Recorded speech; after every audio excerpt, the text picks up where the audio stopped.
ঠিক আছে, আজকে আমরা তেমন করবো না, কোনো প্রজেক্ট করবো না, ঠিক আছে?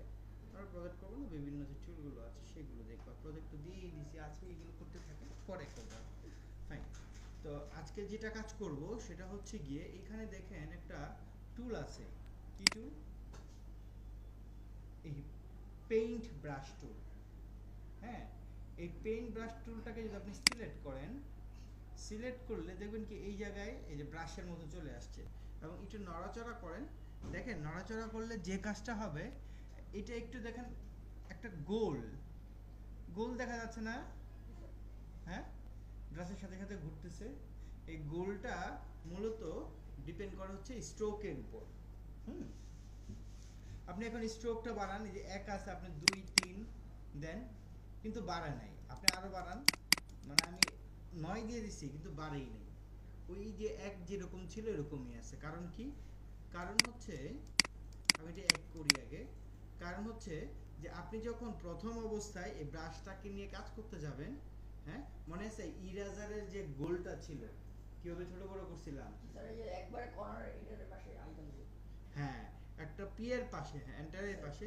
তো পি এর পাশে যেটা আছে সেটা যদি আপনি দেন, এটা ছোট হবে। তার পাশে যেটা আছে সেটা দিলে কি হবে? একটু বড় হবে। এরকম দুইটা দিলাম, এবং 1 2 এরকম একটু মুভমেন্ট করে নেবেন আগে একটু হালকা, মানে একবার দিলেই হবে। একবার বড় করলেন, একবার ছোট করলেন, করে তারপর আপনি স্ট্রোকে যান। এখন দেখেন 1 2 3, এই যে দেখেন আমার এখন স্ট্রোকটা বড় হয়ে গেছে। আমি এখন 4 পিটে দিছি, দেখছেন স্ট্রোকটা আমার বড় হয়ে গেছে। যখন আমার এই স্ট্রোকটা বড় হলো, তখন এই জায়গায় যদি আমি ক্লিক করি, এই যে ড্র্যাগ এন্ড ড্রপ, তাহলে দেখেন আমার একটা লেখা হয়ে গেছে এস এর মতো, তাই না? ওকে ফাইন, আমরা এই এসটাকে নিতে পারি, এবং এই এসটা দেখেন আমার কিসের উপর ডিপেন্ড করতেছে? স্ট্রোক। ঠিক আছে, এই পেইন্ট ব্রাশ টুলটা মূলত ডিপেন্ড করে হচ্ছে কিসের উপর? স্ট্রোকের উপর। হুম, এবার একটা জিনিস ভালো করে খেয়াল করে দেখছেন, আপনি যখনই ড্র করতেছেন এটা কিন্তু আর সিলেক্ট হচ্ছে না। সিলেক্ট হচ্ছে কোনোভাবেই এটা সিলেকশন হচ্ছে না। হ্যাঁ, সিলেকশন টুলে গেলে তো আপনি সিলেক্ট করতেই পারবেন এভাবে ধরলে, বাট আমি এরকম চাচ্ছি না। আমি চাচ্ছি যে এই ব্রাশটা ড্র হওয়ার সাথে সাথেই কি হবে? সিলেক্ট হয়ে যাবে। তো সিলেক্ট যদি আমি করতে চাই তাহলে আমি কি করব? দেখেন এই জায়গায় একটা টুল, এই যে পেইন্ট ব্রাশ টুলটা আছে না, এই পেইন্ট ব্রাশ টুলের উপর ডাবল ক্লিক করবেন। ডাবল ক্লিক করলে এখানে দেখেন একটা অপশন আছে কিপ সিলেকশন। আপনি কিপ সিলেকশনে টিক চিহ্ন দিয়ে দেন এবং ওকে দেন। এখন আপনি এটাকে ড্র করেন, দেখেন আমার সিলেকশন কিন্তু হয়ে গেছে। সিলেকশন হওয়ার পর আপনি যদি চান যে এটাকে একটু যে এইখানে যে অ্যাঙ্কর পয়েন্টগুলো আছে, সেই অ্যাঙ্কর পয়েন্টগুলো ধরে আমি একটু কাস্টমাইজ করব। পেন টুলের মতো কাজ করছে। হ্যাঁ, এখন যদি পেন টুলের মতো না, এটা পেন টুল আলাদা জিনিস, ব্রাশ আলাদা জিনিস। হ্যাঁ, তো এখন এখান থেকে যদি আমি এভাবে টান দেই, তাহলে ব্রাশ টুল থেকে এভাবে যদি আমি একটু টান দেই, দেখছেন? হ্যাঁ, মানে এটা একটু এরকম কাস্টম হয়ে গেল। বাট এটা প্রয়োজন হয় না, এভাবে আমরা করি না। বাট আপনি সিলেকশন প্রয়োজন হলে সিলেকশন করতে পারেন। আর যদি মনে হয় না আমার সিলেকশন দরকার নেই, আপনি কিপ সিলেকশন টিক চিহ্ন তুলে দিয়ে এটাকে ওকে দিয়ে দিবেন। এখন যতগুলো আপনি ড্র করবেন একটাও আমার সিলেক্ট হবে না। আরেকটা জিনিস যদি আপনি ভালো করে খেয়াল করে দেখেন, দেখেন আমি যদি এখান থেকে এস আমি ড্র কেমন হলো? ওকে, এই যে দেখেন আমি যে ড্র করছি এটা কত স্মুথ হয়েছে না? দেখছেন একদম স্মুথ কিন্তু, তাই না? এখন আপনি আবার এই জায়গায় ডাবল ক্লিক করেন। ডাবল ক্লিক করার পর এখানে দেখেন একটা টুল আছে, সরি টুল না, এই যে এর উপরে ফিডিলিটি। হ্যাঁ, এই ফিডিলিটি মাঝখানে আছে, আপনি চাইলে বাড়াইতে পারেন। এটা হলো স্মুথের ভ্যালু, মাঝখানে রাখলেই এনাফ। এখন যদি আপনি এটাকে টেনে এনে একদম জিরোতে ছেড়ে দেন এবং ওকে দেন, এখন দেখেন আপনি যদি এটা ড্র করেন, দেখেন এটা দেখেন কিরকম এভরি থেভরি হয়ে গেছে। এইটা এটা কিন্তু এখন আর একরকম না, এটা যেমন সুন্দর স্মুথ হয়েছে, আর এটা দেখেন কেমন এভরি থেভরি হয়েছে না? দেখছেন? হ্যাঁ, এই যে এভরি থেভরি হয়ে গেছে, এরকম এভরি থেভরি হয়ে গেছে। এরকম এভরি থেভরি যদি হয়ে যায়, এটাকে যদি আমরা স্মুথ করতে চাই তাহলে সেই ক্ষেত্রে আমরা এখান থেকে এটাকে মিডল বরাবর রেখে দেব। যদি আমরা মিডল বরাবর রেখে দিই তাহলে কি হবে, আর কোনো এই ব্রাশ দিয়ে যখন আমরা ড্র করব আর কোনো এবড়ো থেবড়ো হবে না। ওকে, এগুলোকে ডিসিলেক্ট করে দিলাম, ডিলিট করে দিলাম। ওকে, এই জায়গায় দেখেন পেইন্ট ব্রাশ টুলের ভিতর আরেকটা টুল আছে, সেটার নাম কি, বোল্ড ব্রাশ টুল। এই পেইন্ট ব্রাশ টুল কিসের উপর ডিপেন্ড করে, স্ট্রোকের উপর। তাহলে বোল্ড ব্রাশ টুলটা যদি আমরা নিই, এখন যদি আমরা ড্র করি, বোল্ড ব্রাশটা টুলটাকে সিলেক্ট করেন। বোল্ড ব্রাশ টুলটা কিসের উপর ডিপেন্ড করছে, ফিল কালারের উপর। বুঝতে পারছি? হ্যাঁ, এইখানে দেখেন কিন্তু স্ট্রোক নাই, দেখছেন এই যে অ্যাঙ্কর পয়েন্ট আসছে যে হ্যাঁ, এবং এই যে ফিল বোঝাই যাচ্ছে এটা ফিল, এই যে ফিল কালারে চলে আসছে। ক্লিয়ার? তাহলে এই জায়গায় পেইন্ট ব্রাশ টুল এবং বোল্ড ব্রাশ টুলের পার্থক্য বুঝতে পারছি। পেইন্ট ব্রাশ টুল হচ্ছে কি স্ট্রোকের উপর, আর ফিলের উপর। ব্লুম, এটা ব্লুম ব্রাশ টুল বলতেছে। হ্যাঁ, ব্লুম ব্রাশ টুল মানে এটা ফিলের উপর, স্ট্রোক মানে ফিলের উপর ডিপেন্ড করতেছে দুইটা। হ্যাঁ, ওকে, ব্লুম ব্রাশ টুল। ফাইন। এই যে এখানে যে আমরা ব্রাশগুলো সিলেক্ট করলাম বা ড্র করলাম, এইটা করার পর এখন আমি যদি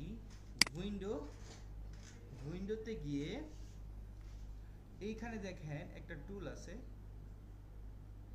উইন্ডোতে যাওয়ার পর দেখেন এই যে এখানে একটা অপশন আছে কি, ব্রাশেস, তাই না? আপনি যদি ব্রাশেসের মধ্যে ক্লিক করেন তাহলে দেখেন এই যে ব্রাশেসটা চলে আসছে, কেমন? তো এখানে বিভিন্ন ব্রাশেস গুলো এসে আমাদের জমা হচ্ছে, এবং ব্রাশেস গুলো কয়টা, ব্রাশেস হচ্ছে 5 ধরনের। এই যে এই জায়গায় আপনি একটু ক্লিক করেন, এই যে এইটাতে নিউ ব্রাশেসে ক্লিক করেন, আর তাহলে আপনি বুঝতে পারবেন। দেখেন নিউ ব্রাশেসের মধ্যে আমার এখানে কয়টা আছে, 5টা আছে। কি কি আছে, calligraphic brush, scatter brush, art brush, Bristol brush এবং প্যাটার্ন ব্রাশ।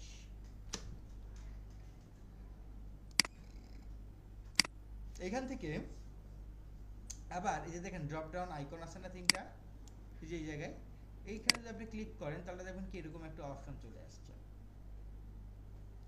এই যে যে অপশনটা চলে আসছে, এই জায়গায় দেখেন এই যে 1 2 3 4 5, আমি যে 5টা ব্রাশের কথা বলছি, তাই না? এই 5টা ব্রাশের মধ্যে টিক চিহ্ন দেওয়া আছে, তাই না? টিক চিহ্ন দেওয়া আছে। আপনি যদি টিক চিহ্নগুলো তুলে দেন তাহলে কি ঘটনা ঘটবে, এই যে দেখেন সব ব্রাশগুলো কি, আপনি যখন যে ব্রাশ নিয়ে কাজ করেন না কেন, সব ব্রাশেস এসে কি হয়, এই জায়গায় জমা হয়। আপনি একবার কাজ করলেই দেখবেন পরবর্তীতে এখানে এসে জমা হয়ে গেছে। হ্যাঁ, তো এখন দেখেন এখানে ক্যালিগ্রাফিক ব্রাশ কোনটা, এই যে উপরের গুলো গোল গোল যেগুলো দেখতে পাচ্ছি, কিছুক্ষণ আগে যে আমরা এস লিখলাম না, লাইক দিস, এটাই হচ্ছে ক্যালিগ্রাফিক ব্রাশ। তো এখন দেখেন এই যে ক্যালিগ্রাফিক ব্রাশে আমি ক্লিক করে দেখেন ক্যালিগ্রাফিক ব্রাশ নেই, আর্ট ব্রাশে ক্লিক করে দেখেন আর্ট ব্রাশ নেই। এইরকম যদি আপনি এখানে না দেখেন তাহলে বুঝবেন কি, এই জায়গায় আমার টিক চিহ্নগুলো উঠে গেছে। আপনি আবার এটা টিক চিহ্ন দেন, শো আর্ট ব্রাশ, দেখবেন চলে আসছে। আবার এই জায়গায় আপনি শো ক্যালিগ্রাফিক ব্রাশ টিক চিহ্ন দেন, দেখবেন আবার চলে আসছে। এটুকু কি বুঝতে পারছেন? এখানে তো কোনো সমস্যা নেই। হ্যাঁ, তাহলে আমরা ব্রাশেস হচ্ছে কয় প্রকার, 5 প্রকার বা 5 ধরনের। প্রথম যেটা হচ্ছে সেটা হচ্ছে আমার ক্যালিগ্রাফিক ব্রাশ, যেটা হচ্ছে গোল হলো সেটাই ক্যালিগ্রাফিক ব্রাশ। এই ক্যালিগ্রাফিক ব্রাশটাকে আপনি নিজের মতো করে একটু কাস্টমাইজ করতে পারেন, একটু অ্যাঙ্গেল করা, যেমন এটা একদম সোজা এরকম গোল ছিল, এটাকে একটু কাস্টমাইজ করে নিজের মতো করে তৈরি করে নিতে পারেন। এখন এই জায়গায় দেখেন ক্যালিগ্রাফিক ব্রাশটা আমার সিলেক্ট আছে, তাই না? আমি ক্যালিগ্রাফিক ব্রাশটাকে রেখেই আমি এখানে ওকে দিলাম। দেওয়ার পর এই জায়গায় দেখেন আপনি নাম দিতে পারেন ক্যালিগ্রাফিক ব্রাশ, আমি 111 4টা 1 দিলাম। আপনি অন্য নামও দিতে পারেন, যেটা মন চাই দিতে পারেন। তো এখন এটা করার পরে এখান থেকে ধরেও আপনি কাজ করতে পারেন। হ্যাঁ, এই যে ব্রাশটাকে ধরে এখানে অ্যাঙ্গেল বলতে যেটা অ্যাঙ্গেলটাকে বোঝাচ্ছে, মানে এটা 0 করে দিই, 0ই ছিল, এই যে অ্যাঙ্গেল এভাবে ধরে ঘোরাইলেও আমার এটা অ্যাঙ্গেল হয়ে যাবে। কেমন? তারপর হচ্ছে রোটেট। এই যে রোটেট, রাউন্ডনেস আপনি যদি রাউন্ডনেস করেন, এই যে রাউন্ড দেখছেন, এটা চ্যাপ্টার টাইপের হবে। এটাকে আপনি চাইলে হাত দিয়েও এভাবে করতে পারেন। এই যে জাস্ট আমি একটু হালকা এরকম চ্যাপ্টার টাইপের করলাম, এটা 45 ডিগ্রি করে দিলাম, বেশি না। কেমন? 45 ডিগ্রি করার পর এখানে দেখেন আরেকটা অপশন আছে কি, সাইজ বলতে কি বুঝতেছেন? বড় ছোট করা। কি বড় ছোট করবে? এই যে সাইজ মানে এই যে ব্রাশটাকে, তাই না? আপনি ব্রাশটা কতটুকু বড় ছোট করবেন, আমার দরকার নেই, আমার 9 পিটি আছে, থাকুক। এবং এটাকে আমি একটু অ্যাঙ্গেল টাইপের করছি 45 ডিগ্রি, আর এটার নাম দিয়েছি ক্যালিগ্রাফিক ব্রাশ চ্যাপ্টার 1। ওকে দিলাম। এই যে দেখেন আমার ক্যালিগ্রাফিক ব্রাশ, এইটা একটা, এই যে আমি ডিফল্ট ভাবে আমি যেটা তৈরি করলাম, তাই না? এটাকে আমরা নিলাম, সিলেক্ট করলাম। এটা তো সিলেক্ট, বুঝতে পারতেছেন? ওকে, এখন এখান থেকে আমরা স্ট্রোকটাকে একটু বাড়াই 6। এইখান থেকে আমি যদি এখন এভাবে ড্র করি, দেখেন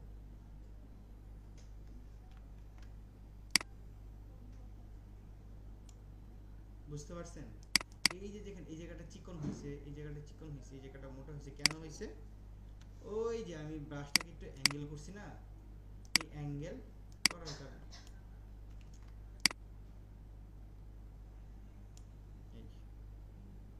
ক্লিয়ার এটা? হ্যাঁ, এটুকু বুঝতে পারছেন? এই যে জায়গাটা চিকন হয়েছে, এই জায়গাটা চিকন হয়েছে, এই জায়গাটা চিকন হয়েছে, কেন?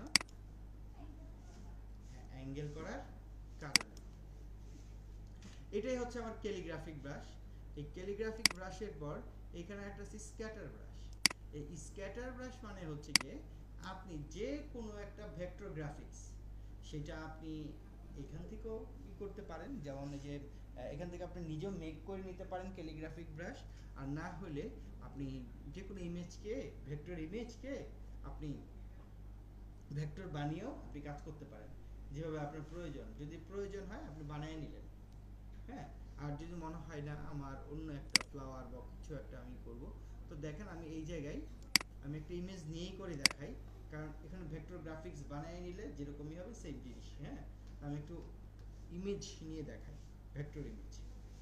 দেখেন আমি যদি এখন লিখি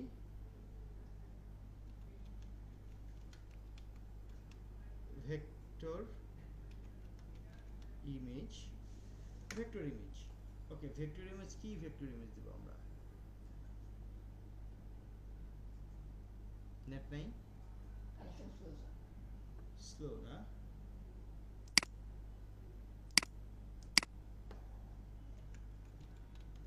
ফ্লাওয়ার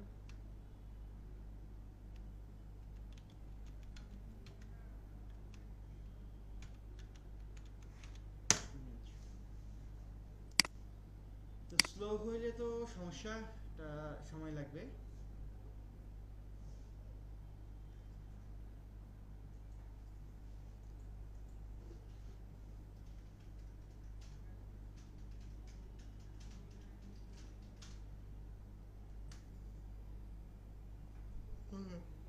সমস্যা নেই, বাদ দেন। হ্যাঁ, এটা পাচ্ছে না, যেহেতু পাচ্ছে না বাদ দেন। ওই যে ভেক্টর ইমেজ, যেমন ফ্লাওয়ার, একটা ফ্লাওয়ার আছে না, ফ্লাওয়ারটাকে আপনি কি করবেন, মানে শেলোটি ব্ল্যাক এন্ড হোয়াইট, মানে ব্ল্যাক যেগুলো আছে নিয়ে ইমেজ ট্রেস করবেন, দেখাইছি না ইমেজ ট্রেস, হ্যাঁ। ওই যে আমরা আইকনগুলো যে নিয়েছিলাম, হ্যাঁ, ওরকম ইমেজ ট্রেস করে ভেক্টর বানিয়ে তারপরে এখন আমি যে প্রসেসটা দেখাবো ওইভাবে করলেই হয়ে যাবে। ঠিক আছে, বাসায় করে দেখবেন, হ্যাঁ। না হলে আমি পরে নেক্সট ক্লাসে বলে দিব। ধরেন এখান থেকে আমি পেন টুল দিয়ে আমি একটা ব্রাশ বানাইলাম, ধরেন এই এরকম,